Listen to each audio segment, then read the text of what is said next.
Newman. At the Great Lakes Pastel Society show opening reception today in the beautiful Crooked Tree Art Gallery, Traverse City. And when Marianne asked me to judge and jury the show, I was very excited. It's such a wonderful way to see what people are doing in pastel today. And I'm so excited about this opening today. I think the show is wonderful. I juried the slides, images basically online, as it's usually done today. And I just have to say that I was very interested in jurying the awards in person. And so glad I had this opportunity to do that, because the results of seeing the show in person are so much more than what I was seeing online. And I just want to mention that because a lot of shows are going online today. Our Pastel Society of America this season is online. Chicago will be online. We had plans for a gallery that didn't work out. It's still wonderful to see all these images, of course, but there's nothing like seeing pastels in person, as we all know. But in my particular experience, after seeing these images on my computer screen, and they looked great, when I came into the gallery and saw the show in person, it was so much more, so much better. Very happy with the results of the show, but it also encompasses the framing aspect that we don't always take into consideration when we see these online shows.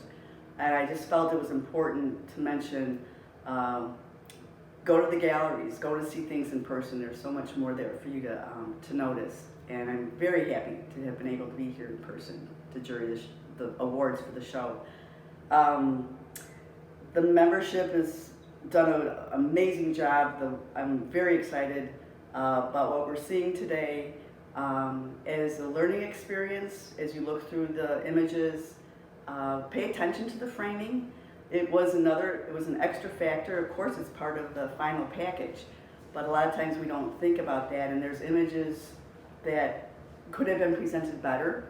And it's always subjective, but one of the things I like to do when I go to a gallery is to take a look at framing and notice I'm seeing a change in framing as well, where things used to be more, a lot of the gold plein air frames, so things are now lightening up, and it's just fun to see what's happening now in our work. As a juror, I like to take a look at the show quickly through the slide process. Seeing images online are usually smaller, so in a way that makes them more dramatic, using their the compositional aspect, looking at things from across the room. It's the same sense of things when you see little images on a screen, which reminds me to mention to everyone, like as you're working on your paintings, take photographs, even throughout, to take a look at how things are progressing, because when you look at things small, it's as if you're standing across the room and you can see your composition. So one of my important factors in looking at paintings, composition is, I think, very strong. If your composition holds together, you don't have to have such great technique all the time. You know, like a lot of the paintings, the technique is phenomenal, and maybe their composition could have been a little stronger. So in the overview of jurying a show, I am looking for the composition, strength and design, of course, pastel handling technique, which shows the practice of using the medium. I like to see a little expressiveness in the pastel mark making. I know when people start, they're very much interested in making things as accurate as possible, and sometimes letting go of that and letting your own personality come through. I always like to see that happening. And during the show in person, again, I feel the story of some of these paintings came through in a way I might not have seen when I was looking at it online. So that's another important factor in your growth as an artist. Also to try something new that hasn't been seen before. This is the Great Lakes Pastel Society. I'm also from Chicago, and we love our landscapes. There were a lot of landscape paintings and a lot of paintings of trees. Michigan, right? You know, Michigan trees we love, which is great, but in the competition of looking at which ones to choose, I started looking at other things that had different subject matter. So many times you should, especially when you're submitting, here's another point I wanted to mention, submit more than 1 or 2 paintings. If you can submit 3, submit 3. It helps me see the work at your level that you're working, and also different subject matter. So if there's trees or landscapes, or then maybe something else that you're interested in. It's fun to see new works, and then when we go through the show, you'll see some paintings that might be a surprise to you to be included in the show or win an award. But I was really trying to be open to things that are new. We learn from everything that we see when we get to view these shows, so it's kind of fun to see the variety of work that people are doing. It teaches you to look at things differently than you might have looked otherwise. Hopefully they're inspiring to try something new. And I feel really happy that we have a lot of those images in the show today. I also wanted to mention that as a judge and juror, this is such a difficult process to make these final decisions. And as an artist, you need to know if you don't get in a show, you keep submitting the same work to other shows, or also just keep working. Because in this particular instance for this show, I had picked paintings for awards, and then when I saw them in person, I saw other paintings that I awarded higher or did not give an award. Things changed. And it doesn't mean that anything is less or more. It's just the show as a whole comes together for me. The paintings are hung together. You just need to be encouraged to just keep working. I know it's hard when you're not getting into a show, but just keep trying it. I've had the same painting, not get in a show, get into a show, and win a major award in another show. So I think it's important to realize that in the context of all the paintings together, your comparisons to who else was entered matters. And I was really struggling yesterday to make these final decisions. It's hard, it's fun, but it's also very difficult. So now we're going to go through the awards of the show, Great Lakes Pastel Society 2023. And this first series of awards are all honorable mentions with product awards and merchandise awards that were graciously donated by all our various suppliers. So the Richardson Pastel Award is going to Marie Marfia for her painting Walking in the Dunes. And what impressed me, I love the dynamic composition and the simplification of the application of the pastel itself. So, this is a huge field of grasses, and there'd be a lot of energy and a lot of details you could put in, but Marie has simplified it. Beautiful structure in the shadows, and it just is just beautifully done in its simplification.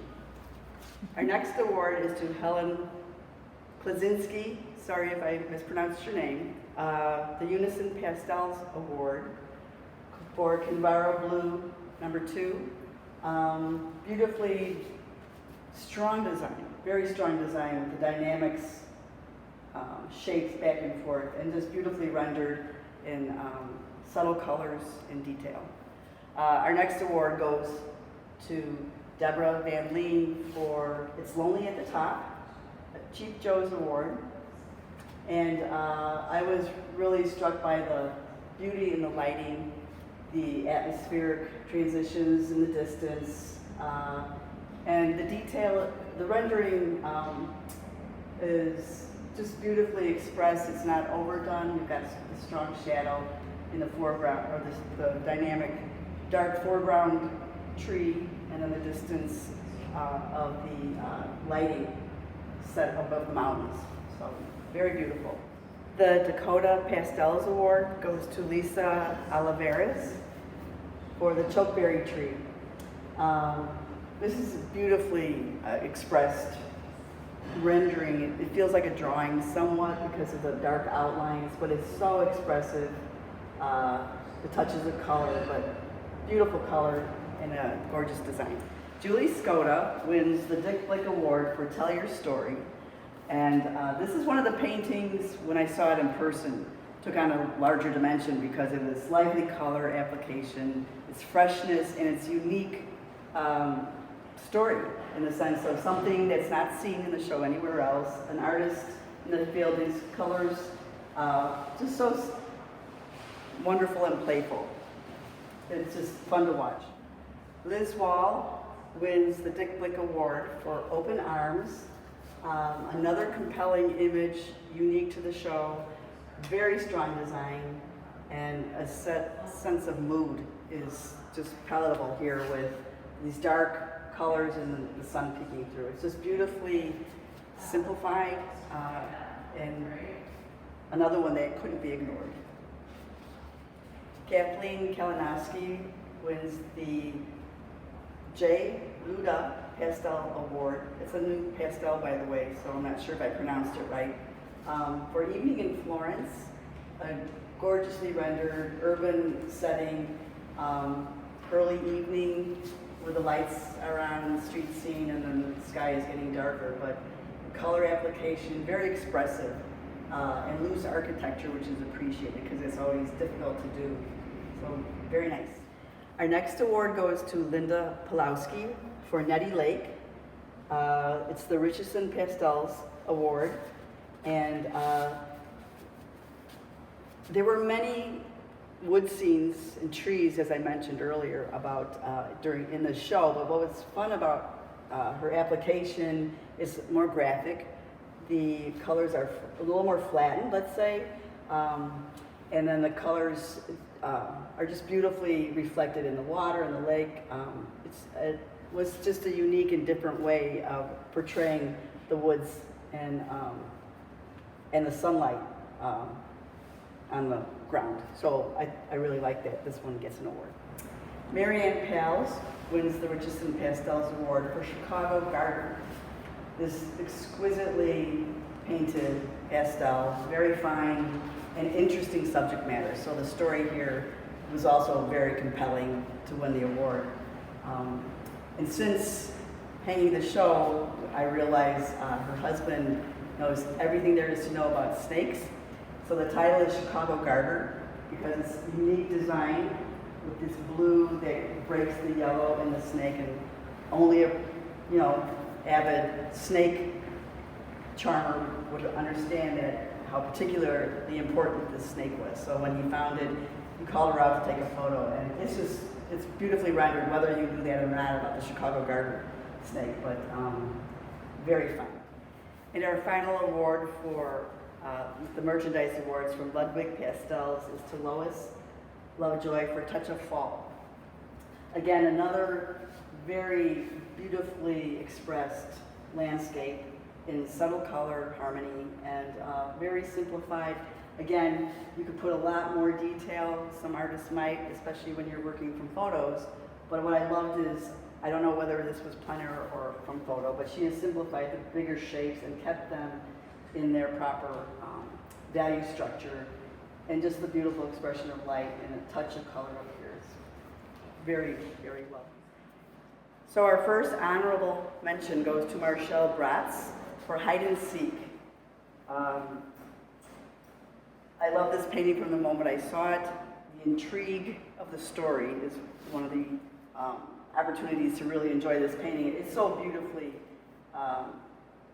expressed, and as pastels, we all know how tricky it is to get that dark edge believable without losing the detail that you need, and it's just, I don't know what this cat is up to, but I want to know. And it's just a charming portrait of her cat. Jill Wagner wins an honorable mention for Umbrian Way, and here's an example. Jill has two paintings in the show, and originally I was awarding the other painting the award, and I saw this in person, and things changed because the beautiful handling of this exquisite value structure. And we know, again, as pastelists, how difficult it can be to find those colors that don't jump out. And so it's just the way it fades, the light fades from here, comes forward, the design, it's just wonderful. So congratulations. Bob Palmerton wins a Merit Award for Tempest at Grand Teton.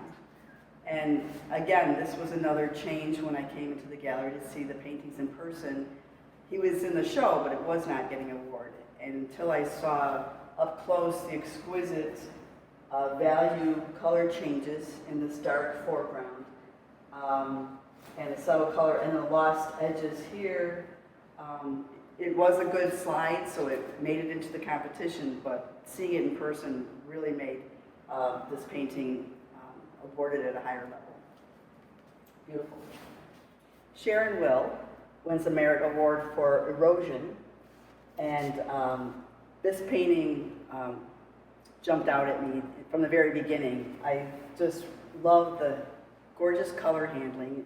It happens to be complementary color between the shadow and the sand, but again, this value structure, a lot of times people will make the values darker or stronger, but the way it all holds together with the blue and oranges, it's just beautiful.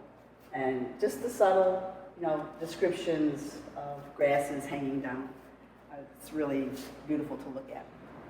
And the bronze award goes to Terry Utz-Bursey for Long Ride Home from Grandma's.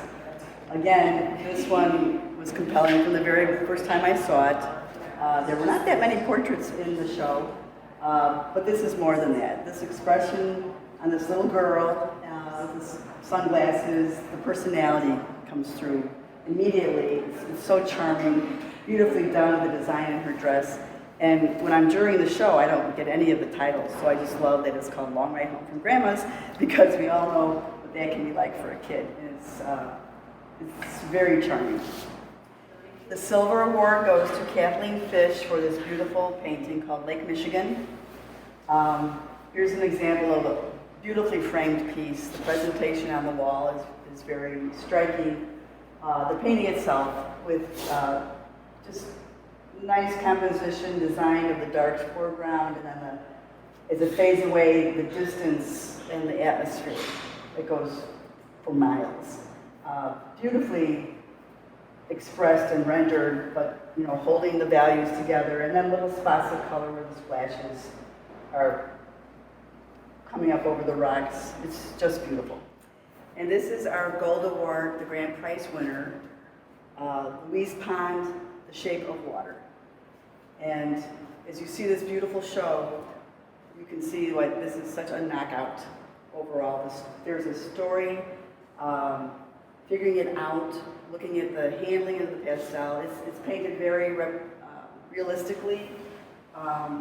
Just all the little additions with the sphere reflecting the sky upside down, which is what happens when we look through sphere. So I don't know how she put this together, but it's just so beautiful and enjoyable to look at and try to understand what's happening here, Shape of Water.